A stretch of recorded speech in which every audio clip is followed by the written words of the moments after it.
Muito bem, vamos lá, meus amigos. Dando sequência aqui, então, no nosso estudo do Livro dos Espíritos, parte segunda do Mundo Espírita ou Mundo dos Espíritos, capítulo 6º, da Vida Espírita, o item As Relações no Além-Túmulo. Já estamos ali em vias de concluir esse item, né? E nós vamos, então, seguir a partir da questão 284.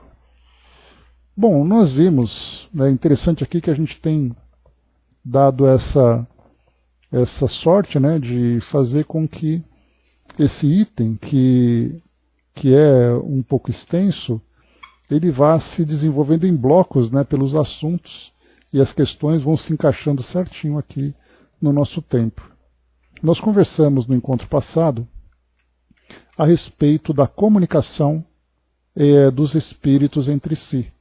Então, questão 282, como se comunicam entre si os espíritos, e nós falamos que eles se veem, compreendem, e aí é o fluido universal, é o que faz com que pela força, pela transmissão dos seus pensamentos, que é o veículo, eles podem então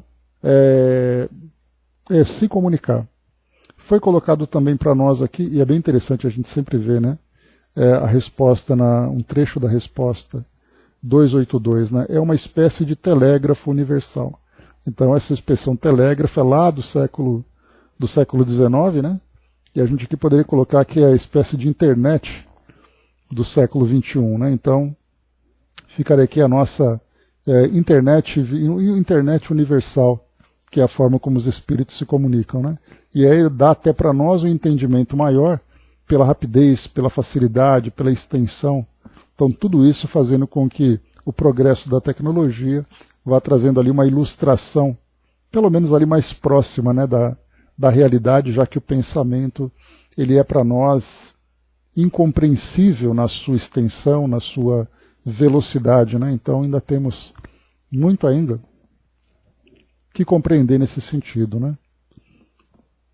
Imagino que os espíritos têm também todos os órgãos perispirituais, né? São ali, né, representações, estruturas fluídicas que eles falam, né, Brás? Então tem bastante coisa para a gente ainda aprender.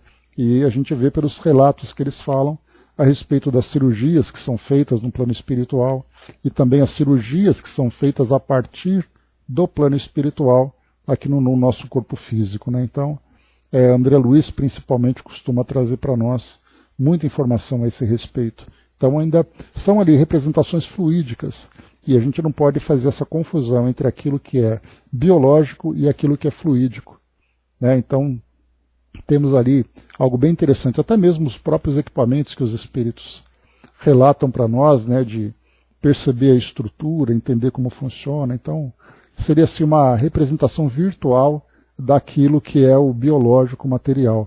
Eles trabalham no virtual, que por consequência acaba influenciando esse biológico, né? Então tudo isso que precisa ser bem detalhado pelos espíritos ainda para nós. Kardec nem falava sobre isso naquela época, né? Pelo menos não registrou nada a esse respeito. Questão 283, aí fala para nós se os espíritos podem reciprocamente dissimular seus pensamentos, se eles podem ocultar-se uns dos outros. E aqui então nós vimos essa pergunta dividida em duas partes. Primeiro, dissimular os pensamentos. E nós falamos então que aqui nós temos, né, as máscaras sociais, nós temos aqui as condutas, ou aquilo que nós exteriorizamos e aquilo que nós interiorizamos, aquilo que nós guardamos para nós mesmos. E no plano espiritual, os pensamentos, então, eles são nada mais do que a própria representação daquilo que nós somos, daquilo que nós sentimos, daquilo que nós pensamos. E o acesso a esse conteúdo vai exatamente de acordo com a elevação dos espíritos e com o domínio dessa técnica de perceber os pensamentos, né, tanto dos encarnados como dos desencarnados. E aqui depois falou para nós sobre os espíritos, se eles podem ocultar-se uns dos outros. Aí nós falamos sobre as diferenças, né, vibracionais deles, alguns com uma estrutura perispiritual mais densa e outros com uma estrutura perispiritual mais sutil, né, ou que cada vez mais sutil. E aí então é possível que aqueles mais elevados percebam aqueles mais inferiores enquanto que os inferiores não são capazes de perceber aqueles que são os mais elevados. Então, tem ali para nós muita coisa para compreendermos ainda nessa relação entre o mundo físico, do que acontece no mundo espiritual. Não é nem mundo físico, mundo espiritual. É o próprio mundo espiritual. Bom dia, Andréa. Questão 284, então vamos aqui para um novo tema, um novo subtema dentro desse tema. Kardec então pergunta aos espíritos: como podem os espíritos, não tendo corpo, comprovar suas individualidades e distinguir-se dos outros seres espirituais que os rodeiam? Então, mais uma vez, a gente vai lembrar que a proposta da doutrina espírita, a partir dessas tantas questões que Kardec foi apresentando, era trazer para nós um entendimento sobre como é, de uma forma detalhada, de uma forma dissecada, a vida no mundo espiritual, saindo da ideia dogmática daquilo que o espírito morre e vai ali para aqueles destinos que já são, digamos, pré-definidos, né, como o céu e o inferno, por exemplo, que o espírito simplesmente vai em direção a uma felicidade eterna ou ele passa por tormentos eternos. E aí então a doutrina vem e diz assim, bom, não é simplesmente do ponto A até o ponto B. Entre aquilo que nós somos e aquilo que nós estamos destinados a ser, em termos de felicidade absoluta, existe ali um longo caminho que todos nós percorremos, em que vai cada um vivendo as suas experiências de uma forma gradativa, vivendo ali aquelas vicissitudes, né?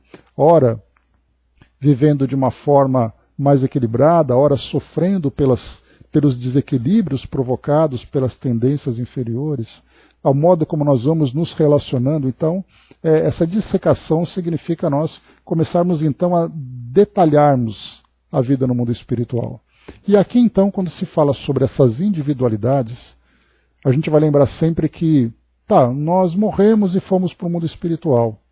Como é que nós nos reconhecemos? Como é que eu posso comprovar que isso vai, inclusive, como uma provocação saudável, nesse caso, a respeito da visão científica, por exemplo, que o indivíduo morre, o corpo físico morrendo, a sua consciência desaparece.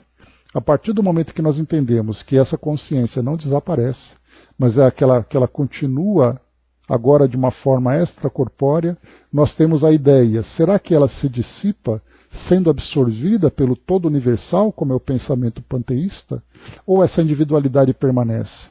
Então, quer dizer, essas questões vão sendo construídas a partir desse raciocínio, e aí então Kardec apresenta essa questão. Todos eles, então, estão no mundo espiritual. Como é que eles podem se individualizar?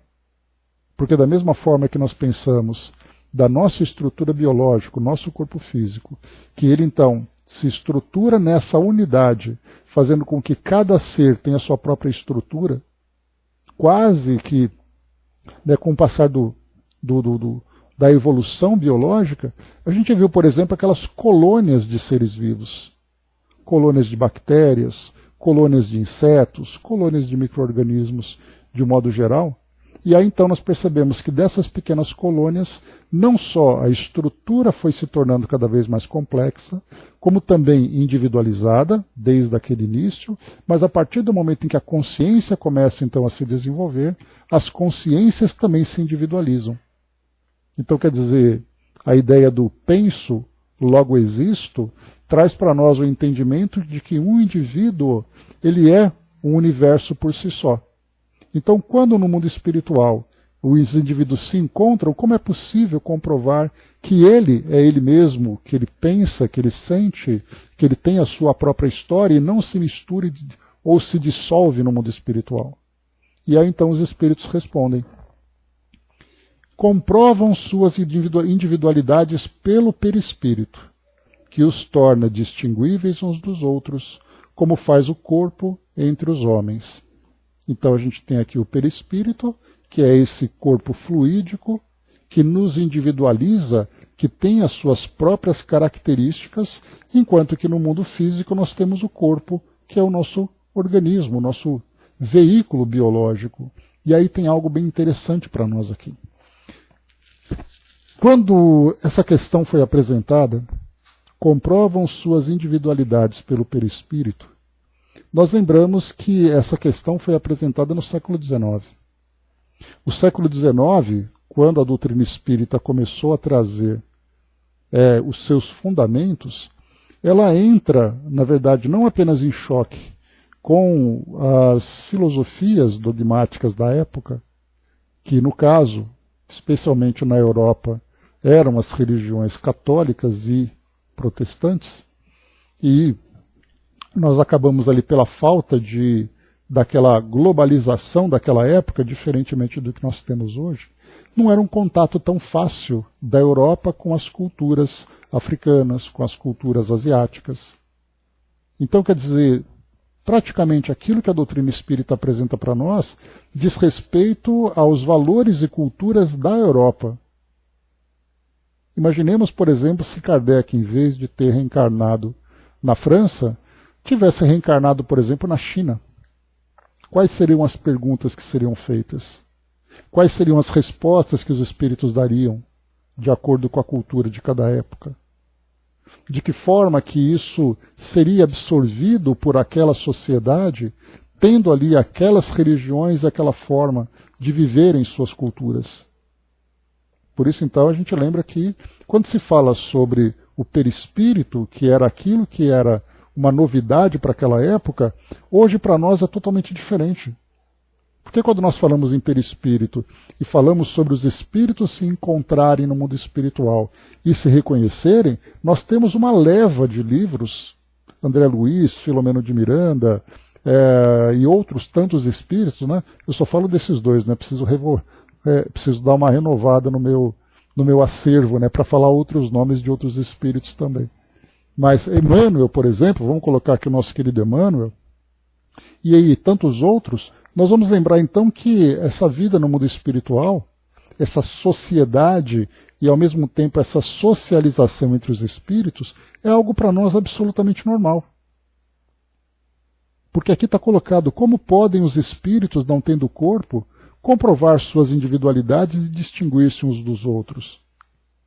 Nós já lemos Nosso Lar várias vezes, já vimos filmes, já vimos outras obras, que para nós essa pergunta praticamente não tem validade. Porque falar de perispírito é uma coisa comum para nós hoje, falar de sociedade no mundo espiritual é uma coisa normal para falarmos hoje também.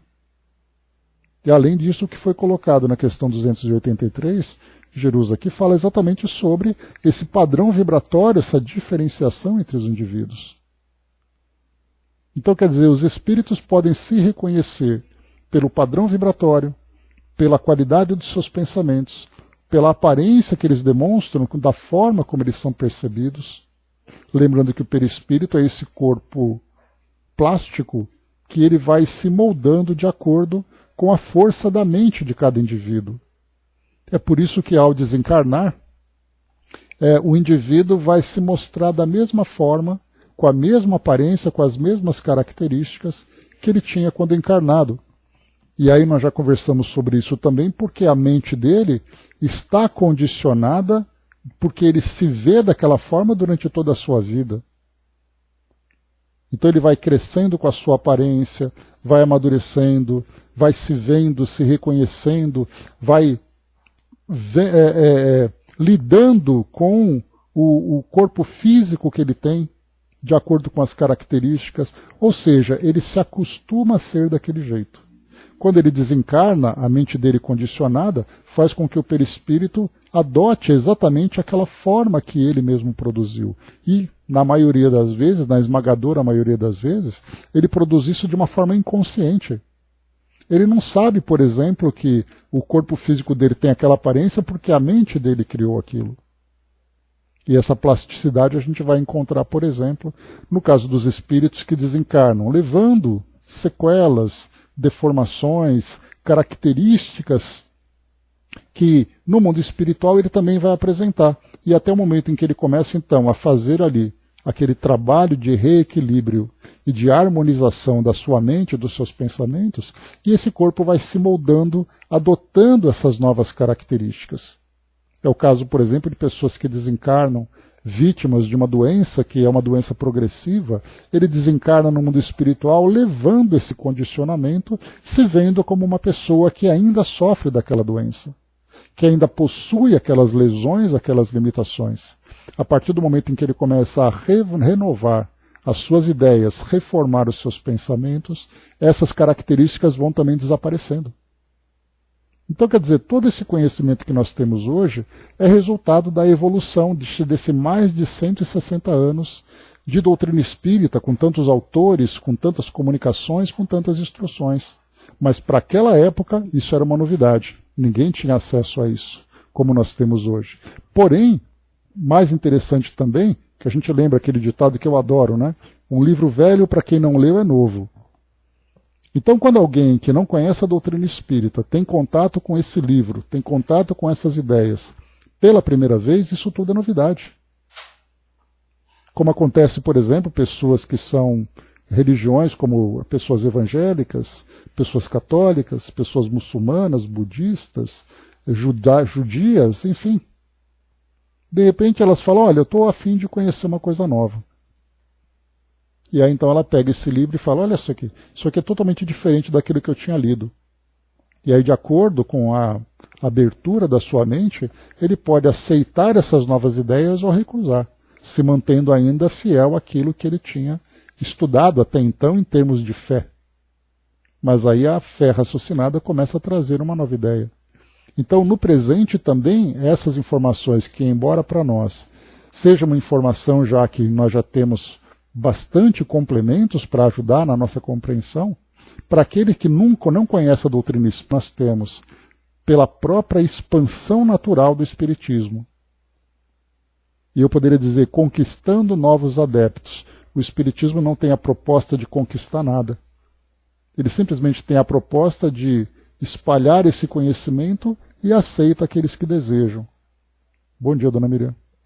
Não é aquela ideia de, não, nós precisamos de números, nós precisamos de quantidades de fiéis, nós precisamos encher os centros espíritas para mostrar como o Espiritismo é importante. O Espiritismo não tem preocupação nenhuma com isso. Porque ele simplesmente diz assim, pessoal, essa aqui é a verdade.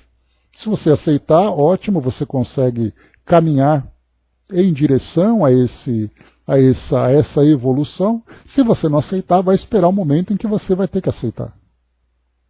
É simples assim. Então, por isso, a gente tem hoje essa possibilidade de pegar essas informações e trazer esse desenvolvimento que nós podemos hoje. Mas toda essa introdução, olha só, essa introdução que nós estamos fazendo é exatamente para poder mostrar que essa ideia que os espíritos se reconhecem pelo corpo perispiritual e pela característica que esse corpo adota, de acordo com o condicionamento daquele indivíduo, é assim que eles se veem. E aí então no mundo espiritual nós teremos aqueles que têm aquela aparência de altura, de características físicas, de etnia que ele vivenciou quando se encontrava aqui na Terra. Vai mostrar também ali a sua evolução ou o seu atraso de acordo com o seu próprio progresso. Angelina coloca para nós, perispírito, corpo de luz. Corpo físico que comprova a individualidade do ser como encarnado. Então, essa é a visão que nós temos. Aqui nós temos então Miramês, vamos a ele, que ele vai trazer para nós aqui alguns esclarecimentos a esse respeito. Então ele coloca assim, comprovação da individualidade. A partir daquilo que a gente conversou, nós vamos então agora ilustrar, complementar com as orientações aqui do nosso amigo instrutor. Vamos lá. Os espíritos comprovam sua individualidade pelo seu corpo perispírito, pelo seu corpo espiritual, ou perispírito. Lembrando que esse corpo espiritual, ele tem vários rótulos, vários nomes que são dados de acordo com cada filosofia. Então, para nós, Kardec adota o nome perispírito, que tem ali um significado científico, Peri significa aquilo que se encontra em volta, Nós temos ali, por exemplo, o pericárdio, a periferia, e aqui o perispírito é essa membrana que encaparia o espírito, que dentro dessa definição. Mas ainda assim é uma definição pobre. mas o nome perispírito dá para nós identificarmos esse corpo fluídico que envolve, então, o espírito, que é a essência do ser. A doutrina dos espíritos na arte de revelação se encontra ainda nos primeiros degraus das verdades que haverão de ser anunciadas para o futuro. Ela encontrou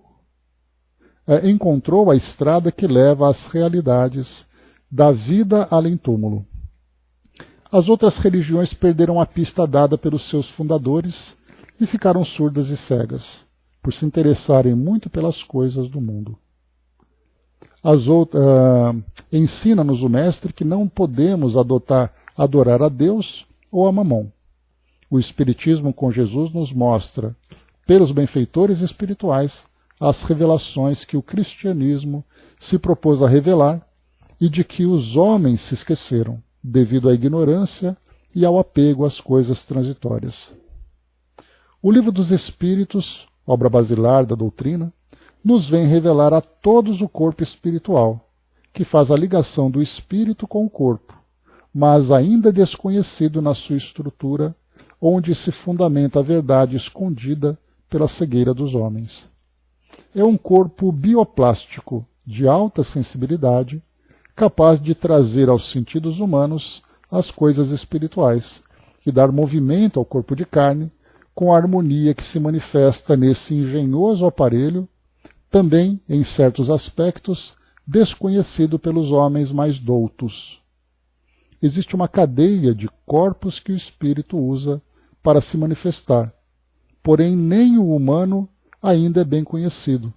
Como querer descobrir e compreender os outros? A evolução é gradativa, para não perturbar os estudantes da verdade.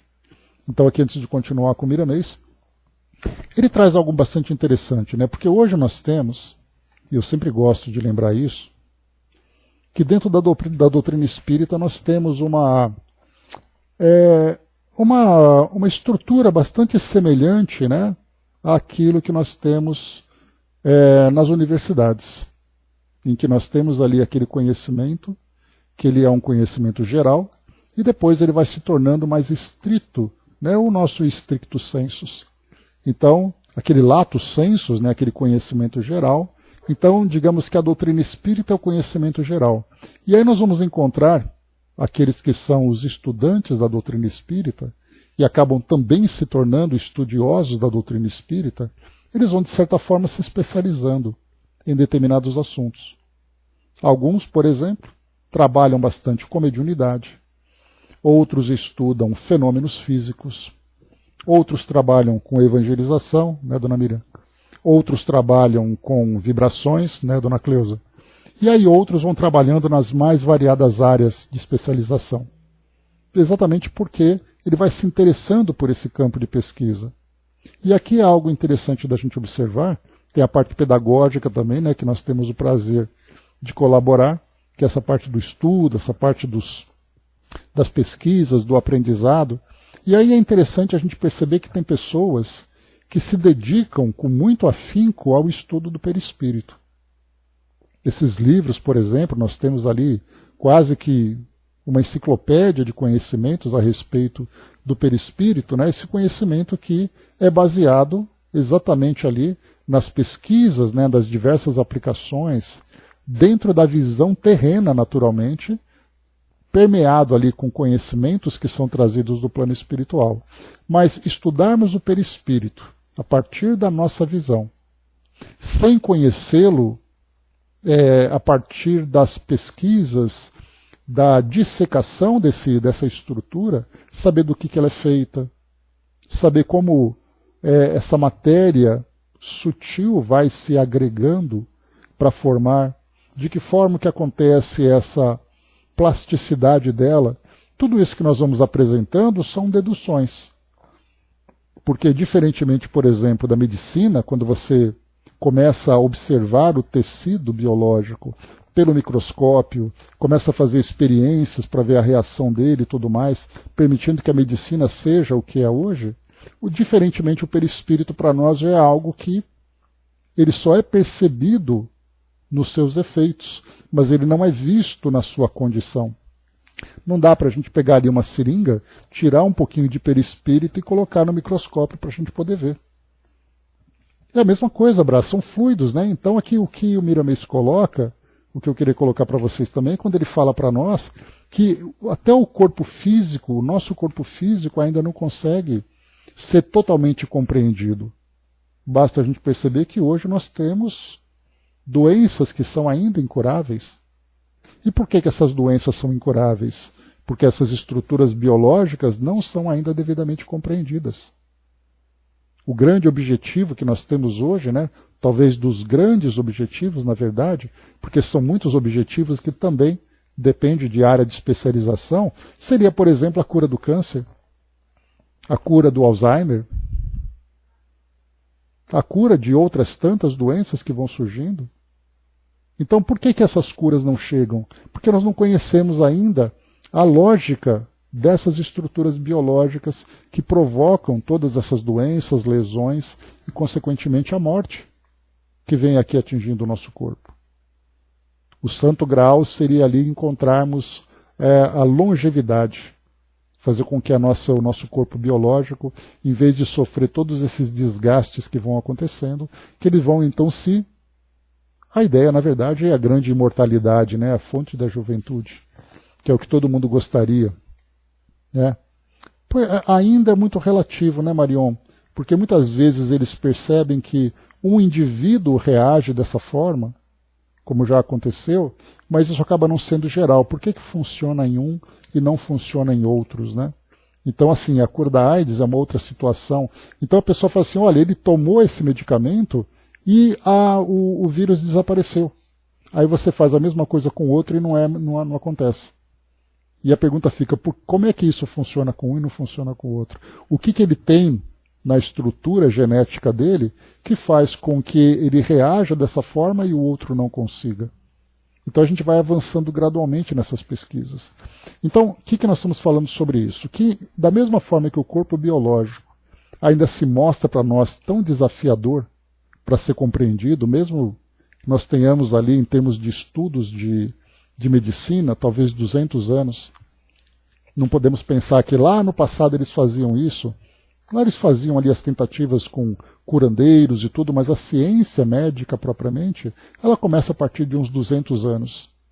Quando começaram a estudar realmente ali a anatomia, aquele conflito com a igreja que não permitia que um cadáver fosse dissecado para poder compreender a sua estrutura porque era pecado e coisa e tal. E aí então a medicina vem então trazendo esse conhecimento, mas nós temos ainda muito o que compreender. Da mesma forma, o que Miramês coloca, que nós temos esse desafio médico, existe ainda o grande desafio para nós de conhecermos o perispírito. Ele diz assim, deixa eu pegar aqui esse trecho, ele diz assim, é um corpo bioplástico, aqui ó, existe uma cadeia de corpos que o espírito usa para se manifestar. Quer dizer, que cadeia de corpos seria essa? Então nós temos alguns estudos, ou algumas mensagens, alguns relatos sobre o perispírito ser dividido em algumas estruturas. Porque nós falamos simplesmente espírito, perispírito e corpo físico, como se fosse apenas 3 estruturas. Mas esse perispírito, ele não é simplesmente algo que nós juntamos. Da mesma forma que a gente fala assim, a morte é simplesmente o indivíduo morre e o espírito sai. Nós já estudamos sobre desencarnação e vemos que é um processo que não é tão simples assim. O perispírito se desprendendo, átomo a átomo do corpo físico, fluidos que vão se dispersando, cordões que vão se rompendo, etc, etc. Então, quando nós começamos a aprender detalhadamente sobre determinada estrutura ou determinado processo, aquela visão simples que nós tínhamos, ela desaparece. Então, aqui quando ele fala para nós que existe uma cadeia de corpos, nós deixamos isso em aberto. Porque nós não temos ainda estudos que possam trazer para nós um entendimento melhor. Um espírito fala uma coisa, até mesmo a estrutura, né? O Brás lembrou aqui do André Luiz. Ele fala, por exemplo, eu acho que é o Evolução em Dois Mundos, se eu não me engano, ele fala sobre os centros de força aquilo que nós conhecemos como chakras. Até mesmo hoje, dentro da doutrina espírita, a ideia dos chakras é uma ideia ainda debatida. Nós temos aqueles que aceitam, aqueles que negam. André Luiz fala sobre esses centros de força, fala sobre centros secundários de forças que se encontram espalhados no nosso corpo. E esses centros de força são eles que vão regendo o funcionamento dos nossos órgãos. Então, quer dizer, falar simplesmente é o perispírito que faz tal coisa. Nós temos que pegar esse perispírito e entender não como uma estrutura, mas como um livro que nós devemos abrir e ver vários capítulos dentro dele, porque cada capítulo vai falar ali sobre uma nuance, sobre um aspecto dessa estrutura. Então não podemos simplificar aquilo que não é simples. Mesma coisa a gente falar assim, Deus. Vamos falar sobre Deus. Deus é o Pai de todos. Simples assim, né? Aí os Espíritos, na primeira questão do Livro dos Espíritos, colocam: que é Deus? Inteligência suprema, causa primeira de todas as coisas. E dá a impressão de que nós já dominamos o assunto, que já sabemos o que é Deus, que nós entendemos a natureza divina. Então tudo na nossa vida é assim. A gente lembra sempre que nós temos uma visão geral e depois a gente vai especificando essa visão. Vai tornando ela cada vez mais detalhada, cada vez mais profunda. Assim é o perispírito. Mas de imediato, o que nós vemos aqui, pois é, André, é fácil repetir, né? Todo mundo gosta, uma frase bonita, né? Inteligência suprema, causa primária de todas as coisas. É até bonito colocar num quadro, né? Mas o real significado disso é outra história. Então, quando a gente fala sobre perispírito, esse é o desafio que nós encontramos. Compreender exatamente o que é essa estrutura, para que ela serve de fato, porque o que nós conhecemos aqui é o perispírito ligando o espírito ao corpo físico. Agora vamos pensar naqueles mundos que não são mais materiais. Aqueles mundos em que aí o corpo biológico já não funciona mais. Ele não serve mais para ligar o espírito ao corpo físico, porque esses mundos não têm mais corpos biológicos. Para que eles servem de fato? Apenas para o espírito se locomover e se identificar um com o outro? Então, olha só, tudo aquilo que a gente sabe sobre esse perispírito, ligado aqui ao nosso mundo físico, é esse pouco. Imagina o que tem aí pelo mundo afora, pelo universo afora. É bastante coisa interessante. O Brás colocou, né? Acabei sentindo Deus no átomo, né? Está em tudo, move tudo, né? É um sentido poético, né, Brás? Tem até uma frase que diz assim, né? Tudo fica mais fácil para nós quando nós transformamos em poesia. Agora, entender mesmo na prática, aí já é uma outra história. André colocou, né, o X é entender e assimilar, aceitar e render a magnanimidade do Pai, né? E a gente não consegue ainda, né? Tem até uma passagem num livro que eu me esqueci o título dele, que diz assim: a distância entre Deus e o homem é a mesma entre o homem e os animais. Então fica aí, né, essa proporção para a gente poder ter ali pelo menos uma referência, né? Aquela formiguinha tentando entender o que é o ser humano. Nós, formiguinhas, tentando entender o que é o Criador. E ainda assim deve ser uma distância imensurável para nós, para entendermos, né? E aí a gente vai compreendendo sobre a evolução dos espíritos, o despertar da consciência, a assimilação dessa realidade espiritual e essa afinidade com Deus para entender exatamente o que é essa inteligência suprema, essa causa primeira de todas as coisas. Vamos lá, vamos em frente. Miramês continua dizendo assim: eu queria só falar para vocês sobre essas especializações para entender que nós temos aí autores renomados, né, livros que são considerados quase que best-sellers de determinados assuntos dentro da doutrina espírita, e o perispírito é um desses temas tão estudados. E aí você vai ler sobre o perispírito, ler aquele monte de coisa, aquelas pesquisas que foram feitas, e a gente percebe que tudo isso foi escrito por um encarnado. E como é que esse encarnado vai ter certeza, convicção, de que aquilo que ele colocou é a realidade do perispírito? Sendo que, na verdade, a gente vai juntando explicações, fazendo deduções e tudo mais. Então o perispírito é algo que para nós ainda é muito complexo.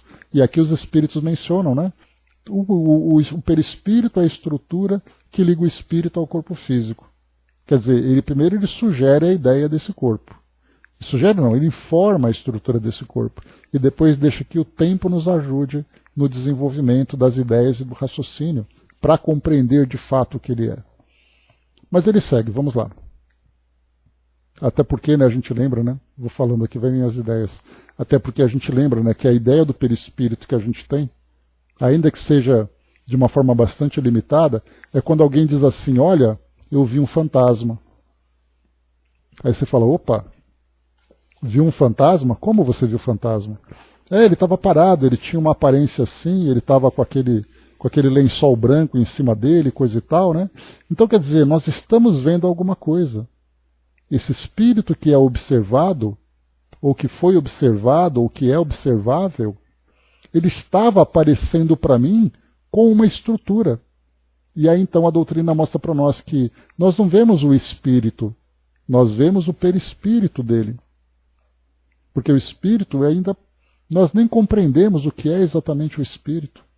Então a ideia do Gasparzinho, do fantasma camarada, mostra para nós que aquela aparência branca, redondinha que ele tinha, era o seu perispírito. Ainda que seja dessa forma tão ilustrada, tão simplificada.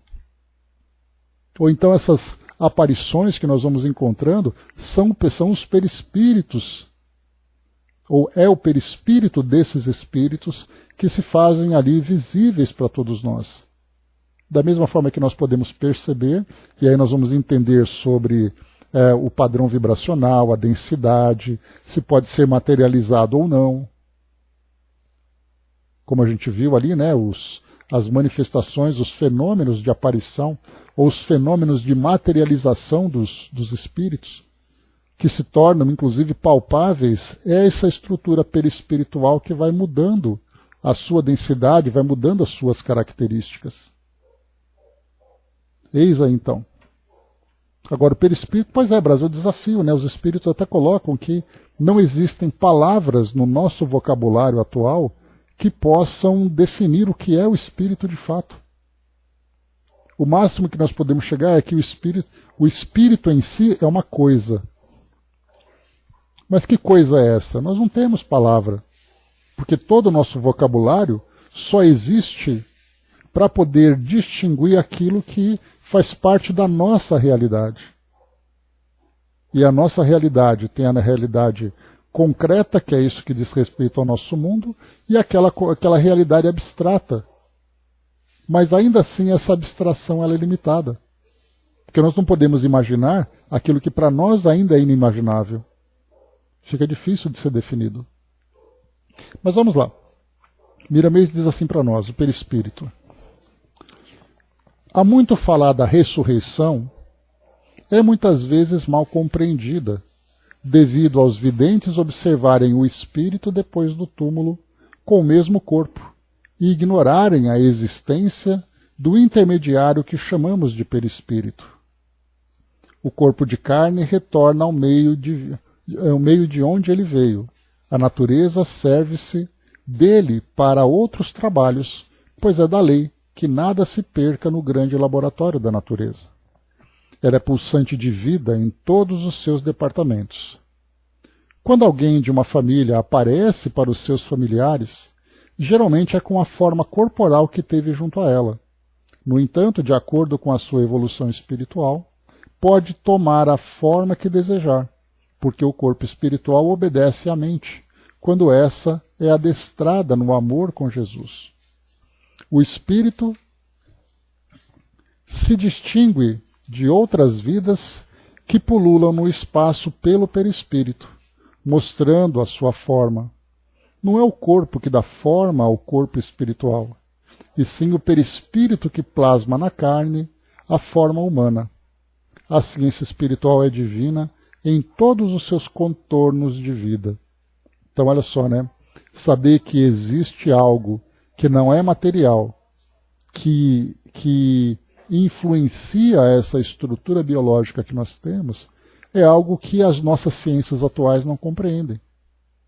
O que elas sabem é do início da formação da matéria até a existência da própria matéria. Agora, quando a gente fala, e o que vem antes da matéria? nós não entramos nesse capítulo ainda no nosso universo científico. Então olha só quantas coisas ainda estão ali aguardando o nosso despertar para iniciarmos as nossas pesquisas, as nossas investigações. Então quer dizer, tudo aquilo que a gente acha que sabe diz respeito apenas àquilo que os nossos sentidos percebem. No momento em que nós rompermos essa barreira dimensional e os nossos sentidos passarem a perceber essa outra realidade, nós estaremos ali com um universo completamente novo para ser explorado. Explorado em termos de conhecimento. Mas, quiçá também, né, os homens são meio ambiciosos, né, queiram explorar a mais. O espírito superior, diz aqui para nós Miramês, quando reencarna, nos dá exemplos dessa custódia. Peraí que acho que eu pulei um trechinho. Aqui. Com o tempo e a educação da mente, o espírito poderá comandar perfeitamente todo o seu corpo de carne, dando a ele a harmonia que desejar. A própria saúde é fruto da harmonia. Que Deus nos ajude para que seja breve essa conquista espiritual. E aqui já é algo que hoje nós temos, as chamadas medicinas integrativas, medicina holística, né? Que fala para nós que o nosso corpo físico ele é o resultado do produto da nossa mente, das nossas emoções. Daí então que nós temos hoje diversas terapias que tratam exatamente ali de cuidar do ser, de cuidar do indivíduo, de cuidar das suas emoções, dos seus sentimentos, das suas ideias, para poder fazer com que o corpo físico se torne saudável. Então, quando ele coloca para nós, o dia que nós tivermos, nós, espíritos, tivermos pleno domínio do nosso corpo físico, trabalhando a sua harmonia, trabalhando o seu equilíbrio, as doenças vão desaparecer. Não as lesões, porque lesões podem acontecer por acidente. Mas as doenças hoje, lembrando aquilo que Emmanuel traz para nós, quando ele diz que não existem doentes, aliás, não existem doenças, existem doentes, porque somos nós que nos desequilibramos, seja pelo nosso condicionamento mental e emocional do presente, seja aquilo que vem enraizado de existências anteriores, que nós ainda trazemos e somatizamos no nosso organismo, somos nós que produzimos esses desequilíbrios. Então, por isso, nós vamos lembrar aqui que a partir do momento em que a mente se educa, as doenças desaparecem. Essa é uma das promessas para esse mundo de regeneração que nos espera. Esse mundo regenerado não é um mundo regenerado. São seres regenerados que vivem nesse mundo. E daí então nós teremos, né, quantas doenças vão desaparecer? Simplesmente porque nós não produzimos mais esse desequilíbrio. É o que Miramês sugere para nós aqui. Cleusa coloca, né, Dr. Joe Dispenza tem estudado com recursos da ciência disponível essa questão das mudanças físicas por intervenção da mente. E nem deve saber o que é espiritismo, né? Estamos vivendo uma época diferenciada, né? Sabe, Cleusa, o que o espiritismo tem como proposta? Por isso que a gente lembra sempre que o espiritismo não é uma religião, né? No sentido que nós conhecemos hoje, dentro de uma definição convencional, né? Uma religião hoje, o que é religião? A religião é um conjunto filosófico que traz seus dogmas, que traz os seus sacramentos, que traz as suas práticas, que traz a sua hierarquia, que traz a sua estrutura ritualística. O Espiritismo, por sua vez, ele é uma filosofia que nos permite compreender a nossa natureza espiritual. Por isso que o Espiritismo não tem a proposta de acabar com as religiões. Aí nós vamos lembrar daquela máxima que nós tanto lembramos, né, que o Espiritismo não é a religião do futuro, mas é o futuro das religiões. E mais do que isso, ele também é o futuro de nossas ciências. Porque aí então, quando nós pensamos numa medicina que deixa de tratar o corpo apenas e passa a focar no indivíduo, só será possível isso quando ele de fato compreender que esse ser é uma consciência que independe da matéria e que é um ser imortal e que traz aquela bagagem de conhecimentos e tudo mais. Então, quer dizer, enquanto essas pesquisas vão acontecendo apenas focadas no presente do indivíduo, nós teremos ali o início dessa longa jornada de conhecimento que nós vamos ver. A partir do momento em que nós passarmos a conhecer de fato, o dia que a medicina pensar assim, vamos pensar numa situação hipotética futurística, a ciência reconhece o espírito. Aí então, quando vai chegar no indivíduo e perceber que ele tem uma desarmonia no corpo físico dele, ele vai pensar assim, tá, vamos conversar com você como espírito. O que está acontecendo com você para você fazer isso no seu corpo físico? E aí passa a focar no pensamento, na consciência, nos sentimentos. Enquanto isso não acontece, eles consertam o dano provocado no tecido, mas eles não são capazes de explorar a causa disso tudo. De uma forma bem simplesinha, para a gente poder ilustrar isso, vamos pensar num carro. O mecânico ele vai sempre cuidar dos problemas da máquina. Então, por acaso, o pneu estourou. Vamos consertar o pneu. O freio está fazendo barulho. A caixa de câmbio, o motor está rangendo. Tá, mas ninguém nunca perguntou para o motorista, como é que você dirige? Para o seu carro ficar desse jeito. Será que você não força demais? Será que você não abusa? Que você não esquece de fazer isso ou aquilo? Então, no momento em que o mecânico começar a conversar com o motorista, a gente vai perceber que os carros, na grande maioria, pararão de ter problema, porque você educa o motorista. E você não precisa ficar consertando o carro. Então hoje a gente tem uma medicina que ela cuida dos problemas no corpo, mas ela não consegue compreender nem qual é a causa desses problemas. Hoje nós temos essa aproximação dessa medicina mais integrativa, ou dessas terapias integrativas, que começa a perceber, olha, você está com um problema sério no seu trato digestivo, seu estômago, você não está se alimentando bem, o que está acontecendo com você? Você está triste, você está nervoso. Olha só, nós saímos do estômago e passamos para o sentimento da pessoa. No momento em que nós avançarmos do sentimento e perguntarmos quem é você como espírito, como você está hoje como um ser imortal, o que você trouxe do passado e que a gente não conseguiu resolver ainda. Então são esses degraus que precisam ser subidos, ser avançados, para a gente conhecer cada fase da nossa existência de fato. Por enquanto, a nossa visão é uma visão materialista. Tanto é assim que nós temos para a medicina. Se o indivíduo morre, ele desaparece.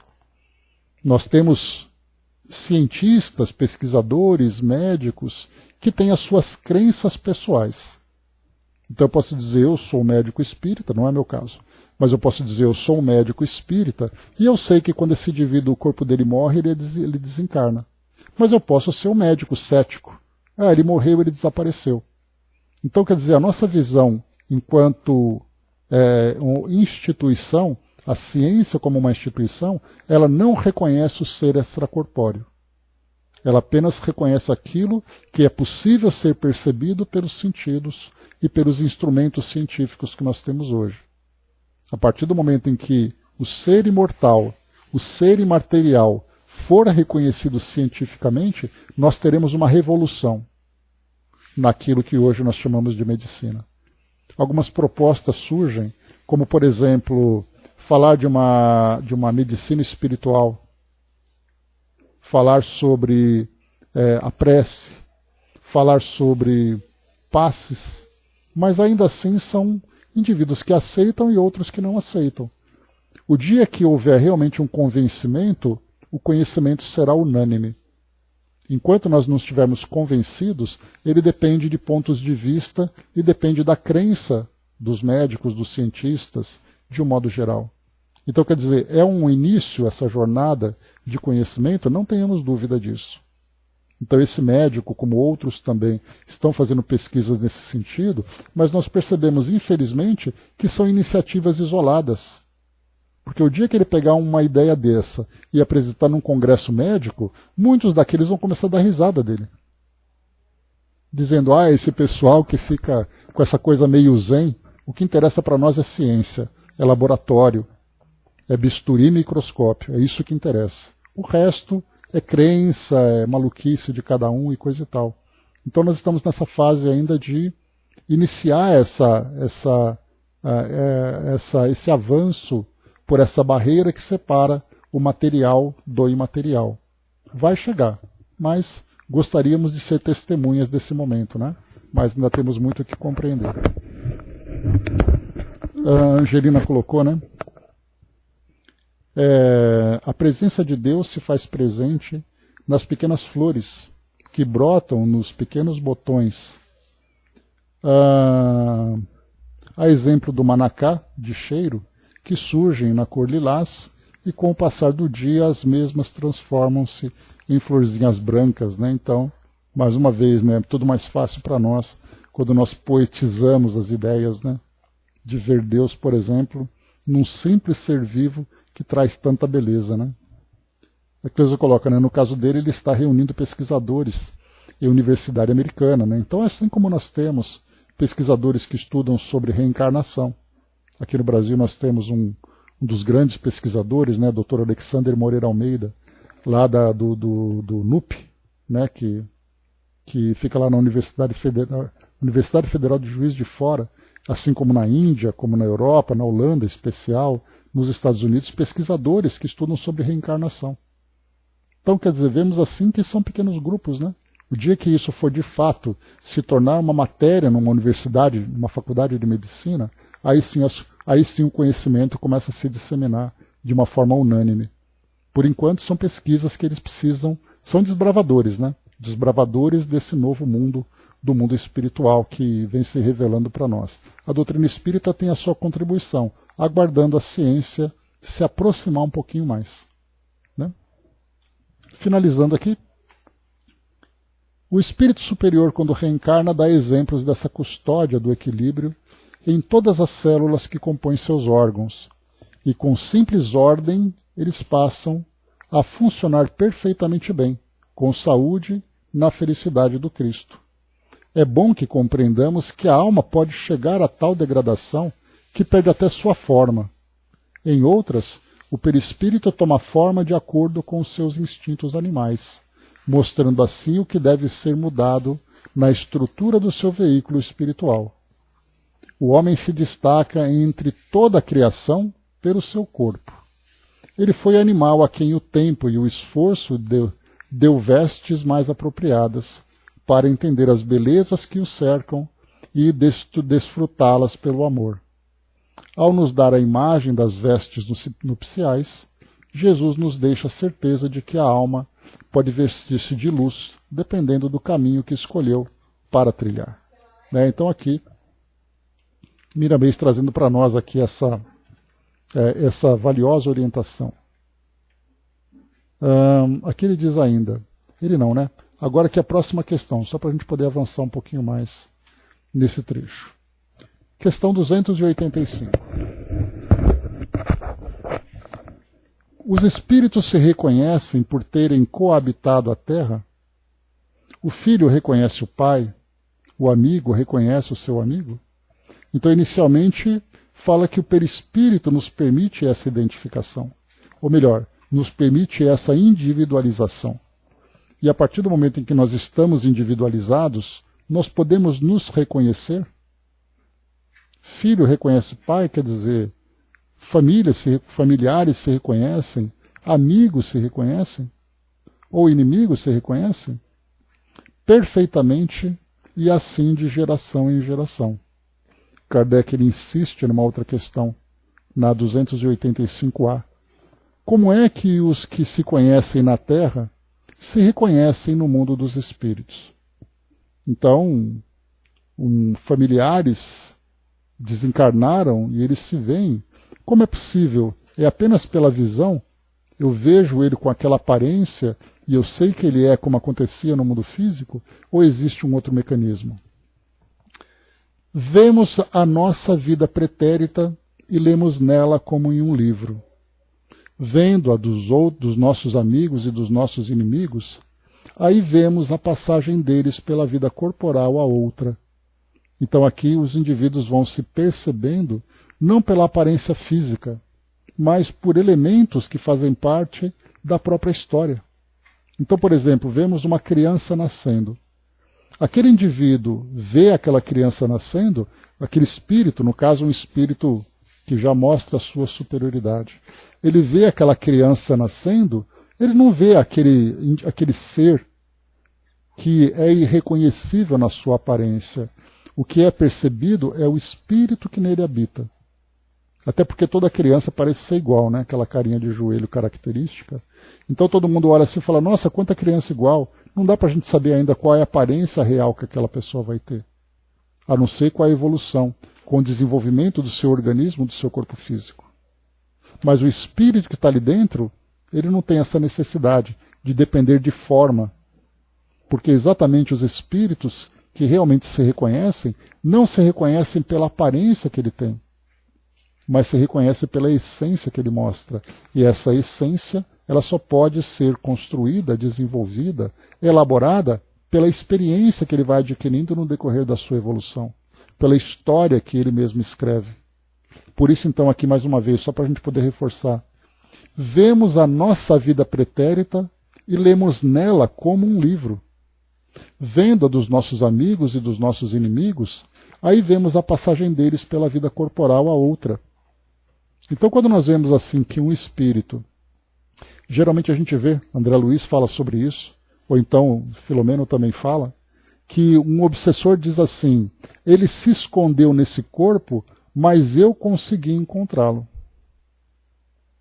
Porque nesse caso, o espírito sendo ainda um espírito limitado na sua percepção, pela sua inferioridade, pela sua materialidade da consciência, ele vai ver aquele indivíduo pela sua aparência, porque é assim que ele tem. As suas percepções são ainda muito restritas. Mas quando nós vemos um espírito superior, não importa onde o indivíduo está, que corpo que ele ocupa, ele simplesmente é percebido por aquilo que ele é. E aí nós vamos encontrar alguns sentidos e percepções que nós encarnados ainda não percebemos, não sabemos.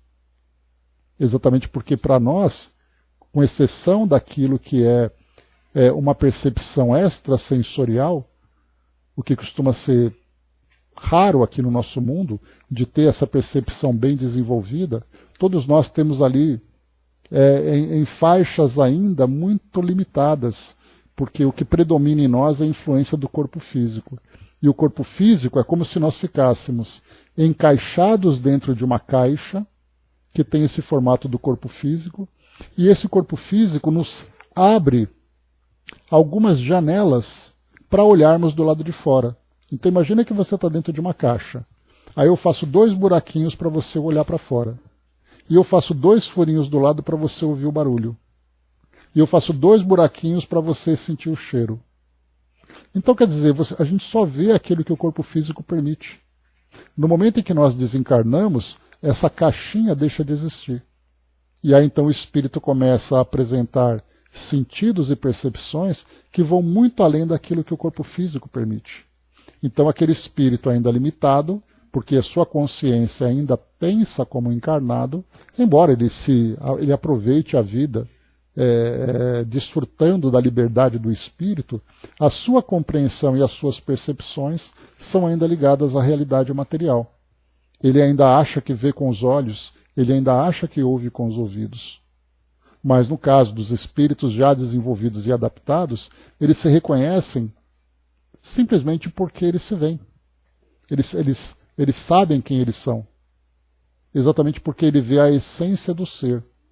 Ele vê aquilo, no caso de uma relação, por exemplo, nos vemos pelos sentimentos que já foram produzidos anteriormente. Nos reconhecemos, pelos sentimentos que foram produzidos. Daí, então, nesse caso, como é que eles se reconhecem? Eles simplesmente sabem. Sabem exatamente porque todos nós somos livros escritos. E essas histórias que são percebidas, é essa essência que acaba sendo ali o elemento de reconhecimento entre esses espíritos. A maior confusão é porque não existe espírito sem perispírito, E já tantos debates já aconteceram sobre isso, Brás? Uns dizem que o espírito puro ele perde o perispírito, e aí depois vem os espíritos dizendo que o perispírito se torna tão sutil que ele se confunde com o próprio espírito. E aí nós estamos falando de espíritos puros, Quem de nós aqui já viu um espírito puro? Para dizer como ele é, o que ele sente, o que ele sabe. E é bem interessante esses debates, né? Da mesma forma de ficar discutindo, né, dentro daquela expressão, o sexo dos anjos. Não, porque o espírito puro pode. Por acaso você é um espírito puro para saber o que ele pode ou não? Ou então dizer assim, eu me lembro de uma amiga, de uma colega, na verdade, né? E ela era evangélica, e aí ela dizia assim, Jesus me fez uma promessa, e eu exijo dele que essa promessa seja cumprida. Aí eu olhei e falei, tá bom, né? Se ela acha que tem o poder, a capacidade de exigir alguma coisa de Jesus, tá bom. Então, quer dizer, nós temos essa ideia, né, de achar que, né, o espírito puro, porque Deus fez tal coisa. E Kardec várias vezes já levou assim uma beliscadinha dos espíritos, dizendo, né, como você ousa sondar os mistérios de Deus? Ele falou sobre isso já, ele levou uma resposta dessa uma vez. Então, ou seja, né, essa confusão de existe, não existe, tudo aquilo que nós conversamos são conhecimentos que nós estamos juntando. E como a gente já conversou numa outra oportunidade, existe uma grande diferença, e nós temos que estar muito conscientes disso.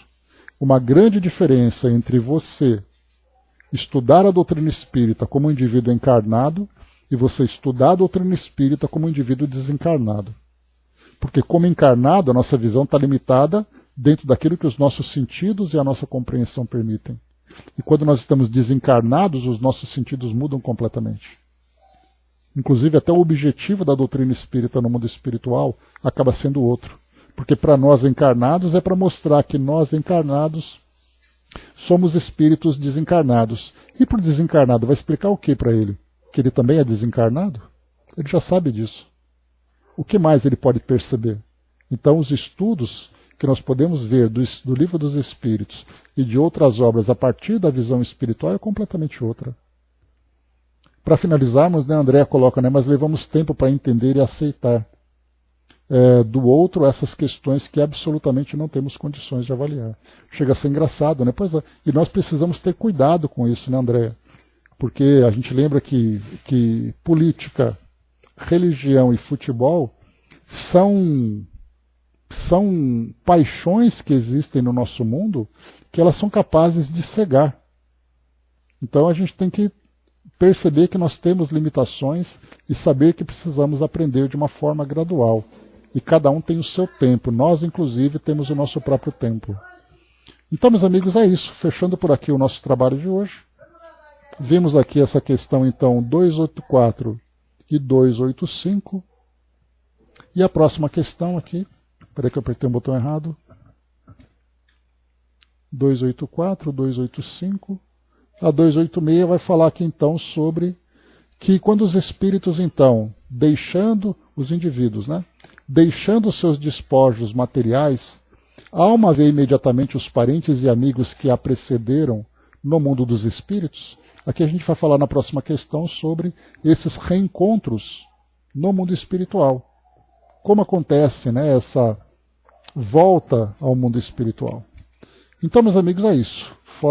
Terminando aqui o nosso estudo de hoje, nós vamos então deixar para a próxima questão, 286, no nosso próximo encontro, para darmos continuidade. Nós já estamos aqui, na verdade, também encerrando, né, questão 286, vai até a questão 290, e depois vem relações de simpatia e de antipatia entre os espíritos, e também falando sobre metades eternas, né? Então falta pouquinho, a gente provavelmente que